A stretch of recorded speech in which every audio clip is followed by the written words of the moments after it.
Hem şu yukarıda sizler yapıyordunuz hem de. İsrail'e qattiq endiş qılıp nurgun hazırgı Suriyanın oya bir yerinde bombardıman qılıp kelyaptı hem de. Erdoğan hakkında Trump mesela nurgun geplerini qıldı bu qadım. Ve hele hem bu Gazze'deki bu katliamı devam qıldı. Ramazan bayram mezgillerden devam qıldı. Hele hem bu içinişlik nimeler devam qılıptı. Aldığımızdaki küllerde bu meyli Suriye'nin meselesi olsun, Türkiye ve Amerika münasebetleri olsun, şu Gazze'deki meselelerin toxtuşu üçün qanday qadamlar taşınışı mümkün sizce? Hazırkı peytde şu Amerika'nın oturuq şark siyasetinin birinci növbetdeki mesele İsrail'in xavfsizliğini qoldab qilish. Xoş. Bu meyli Amerika'nınki demokratlar olsun ve Cumhuriyet partiler olsun, hemisininki siyasete okşayış. Yani İsrail'in qoldab qilish. Xoş. Cumhuriyetçiler olsa demokratlarga qargan çağda İsrail'ni bekerek qoğdaydı. Demokratlarını desek, bu Filistinliklarını biraz qoğdaydı. Mesela Amerika Birleşken Devletler Teşkilatı İnsan Hakları Yüksek Komiserliğinden çık etti o öyle teşkilatın. Çıkışındaki sebebi bu teşkilat şu Filistinliklarını qoğdaydıgan, İsrail'ni eyipleydigan bir teşkilatga biz çık ettik de degen bu. Yani Amerika İsrail'ninki mevcudiyetini qoğdab kalıdı ve qoğdaydı.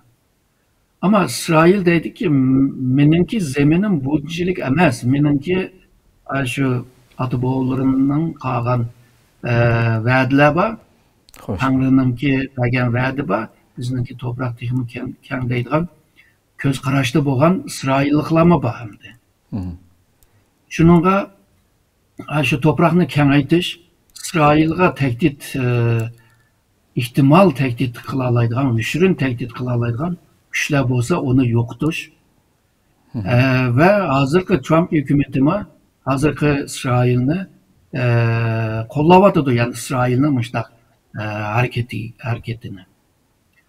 Şununla bununla karşı o Müslüman devletler bir xil fikirde emas hamdi. Xoş. Bir gövde bulamayıvatıdı.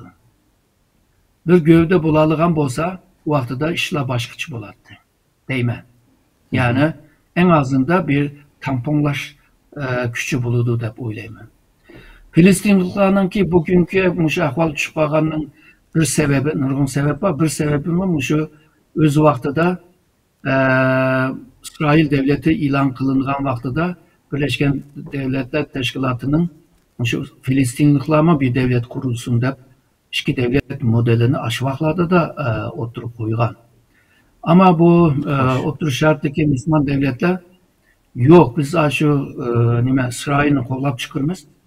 Bütün toprak Filistinliklarına buludu. Şununla Filistin hazır devlet kurmusun dep tosuğan gep hemdi. Tabii o öz vaxtıda belki doğru bir siyaset buluş mümkün. Ama bugün Filistinliklar bir devlet bulmuşka İsrail halganca devlet bulmuğan toprakka zeminge besip kirip kıldığanlarını kılıvadıdır hem. Çünkü halkara kanunlarda bir devletke halgancı kırıp çıkılıp olmaydı. Çünkü o tecavüz de hesap buludu. O halkarada cinayet buludu. Şununla bu Müslümanlarınki birlikte buluşu bir yerde yamanmıyor. Xoş. Tamponluğuna qoğdayamay, karşı bir takabul güçünü şekillendiremedi. Bunda bir peyde hem de Filistinliklarınki takdiri, hem de bir kanca Türkiye'deki bir kanca devletlerinin sahip çıkışı bile, himaye kılışı bile kıp kılıvadıdı. Yani ahırda kandak oldu bilmemiz. Hem de İsrail'in maksatı yani bütün Filistin'i almak. Ve şundakla bir devletteydiğen bir modeli var. Yani İsrail devleti kuruldu. Filistinlikler İsrail devletinin garajlarını buldu. Diyen bunda bir planlarımı var. Onun dikin Kudüs'ne tamamen o Yahudilerin ki dini merkezine aylandırış. Müslümanlarınki mukaddes bir rayon yoki bir joy shuningla Yahudilarning qo'liga tushgan bo'ladi. Ammo mushunchalik bir xavfni hamma musulmonlar ko'ryotadi.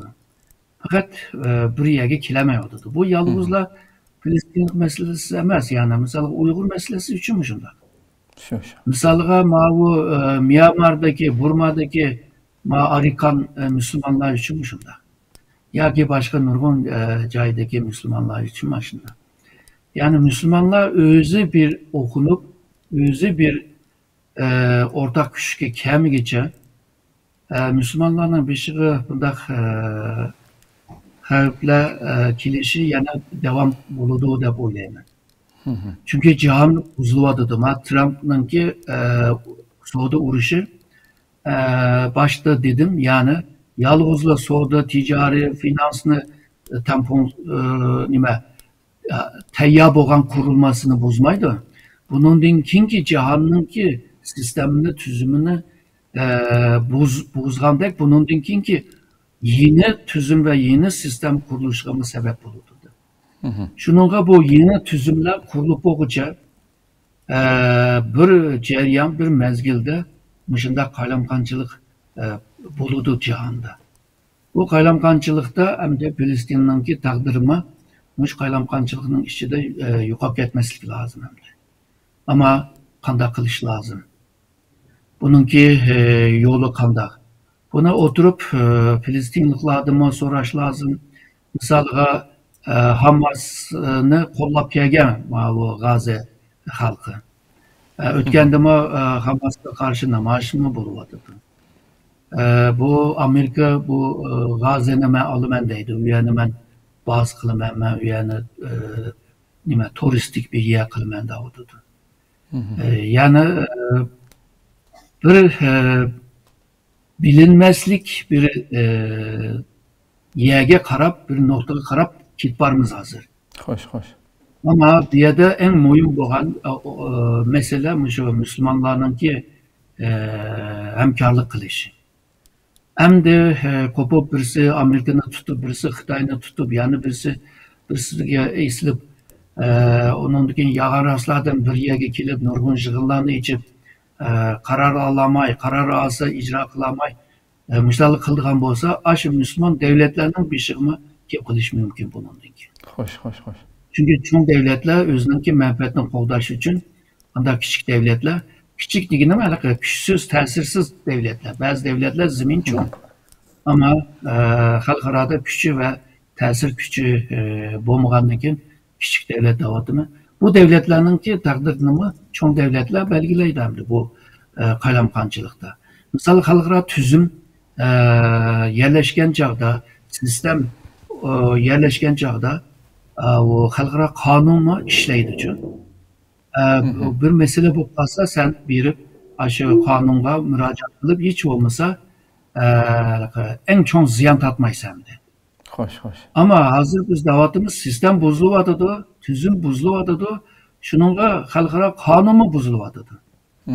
Mesela bu Garp devletlerinin ki oturgu çıkaran ve nurgun devletler kabul kılan universal kıymet kararlar baktı. Hazır bu insan hakları, demokrasi degen gapni kim tolu davadıdı? Xitay. Hazır bu Garp devletler demeydiğen bu kaldı. Şununla bu kanun bozulsa, bu kıymet kararlar bozulsa, o aciz devletler, küçük devletler tekimi acizlik kalıp dayandıran yeri kalmaydı. Şununla bu güç birlikini kımıgıca nurgun özgürlüklerge karşı tedbir alamagandek takabul mu turamaydı dep oylaymandı.